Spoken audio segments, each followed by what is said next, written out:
উত্তর 24 Pargana rural president.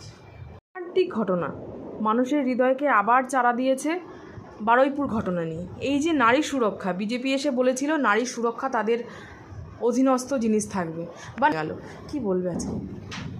দেখুন, আজকে কি বলবো, ডবল ইঞ্জিনের সরকার বলছে এরা। আজকে তাদের যে প্রতিবাদ এবং সারা বাংলার যে অনাচার চলছে তার বিরুদ্ধে জাতীয় কংগ্রেসের প্রতিবাদ পেটেন্ট করে নিয়েছিলেন, ওনার যা স্বভাব আর কি।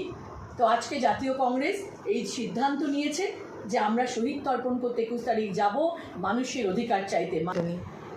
এটাও বাংলার ক্ষেত্রে লজ্জা। আমি একটাই বলবো, পশ্চিমবঙ্গের একজন নাগরিক হিসেবে, একজন রাজনৈতিক কর্মী হিসেবে, যে আজকে মুখ্যমন্ত্রীর উচিত প্রত্যেককে ন্যায় বিচার দেওয়া। তা সে কালীঘাট তৃণমূল হোক, নব্য তৃণমূল হোক বা এই ঋত তৃণমূল হোক, আজকে এই ভালো তৃণমূল হঠাৎ করে যারা হয়ে উঠেছেন তাদের সমস্ত দোষ মাপ।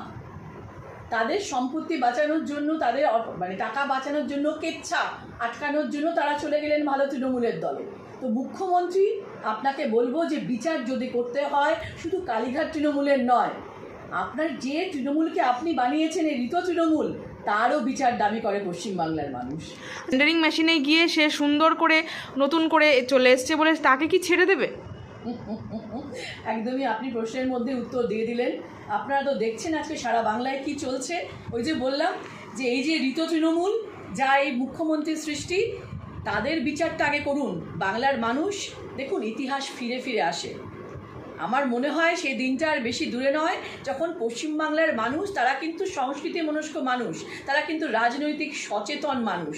তাই আজকে যে সরকারটার পতন হয়েছে, এখন যে সরকারটা চলছে, অন্যায়ের পতন কিন্তু একদিন হবেই। তাই সকালের পর যেমন রাত আসে, তেমনি রাতের পরও কিন্তু সকালটা নিশ্চিত।